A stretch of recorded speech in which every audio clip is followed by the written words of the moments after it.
यदि रजोगुण सतोगुण में और तम की सीमा पार हो, वो सत्वरज गुण को दबा तम देह में स्वीकार हो।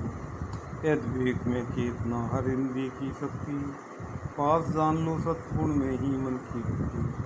लोभ लालच कर्म फल से स्वार्थ वृद्धि बद्ध हो, विषय भोगोई देह राजस धर्म में आबद्ध हो।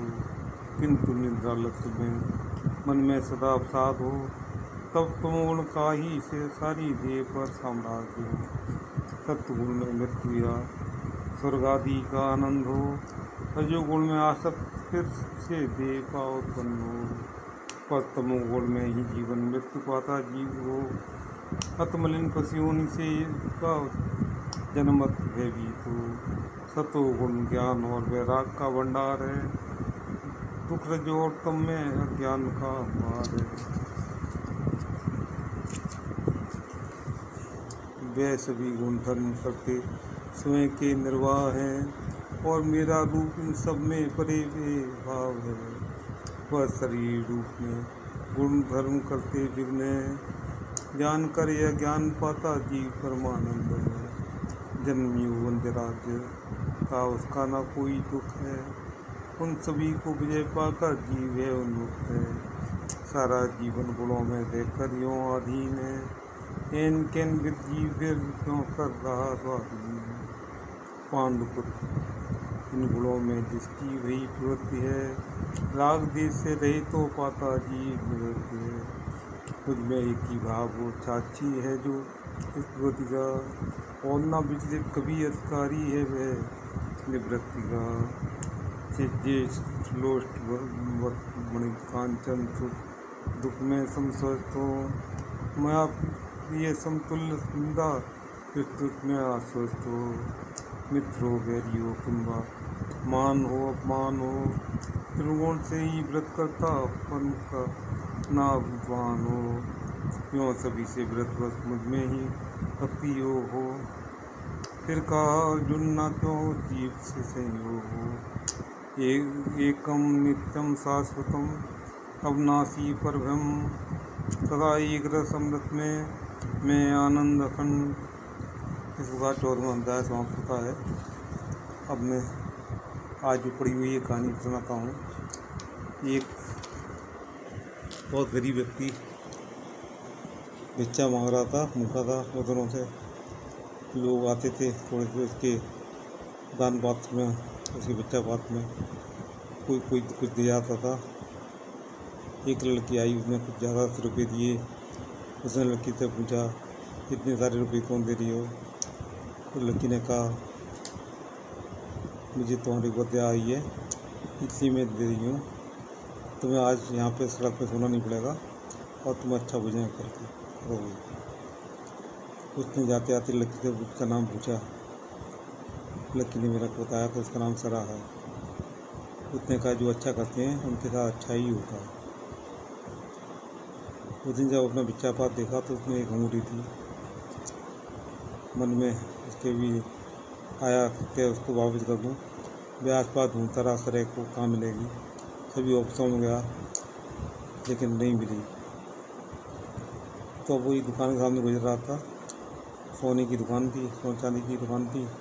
उसने वहाँ दुकान के अंदर कहा मैं ये अंगूठी देना चाहता हूँ, इसकी कीमत क्या होगी। तो दुकानदार ने मैग्नीफाइंग ग्लास से वो अंगूठी को देखा, उसमें हीरा था जो बहुमूल्य था। उसने कहा कि इसकी कीमत 3 लाख रुपये थी। लेकिन पता नहीं उस वकील के दिमाग में क्या आया। उसने कहा जो लोग अच्छा करते हैं उनके साथ अच्छा होता है। उसने वहाँ अंगूठी उठा ली। दुकानदार ने पूछा भैया क्या आप देना चाहते हो।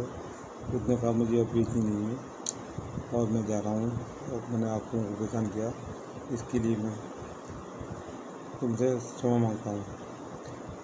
फिर वो ढूंढता रहा लड़की को।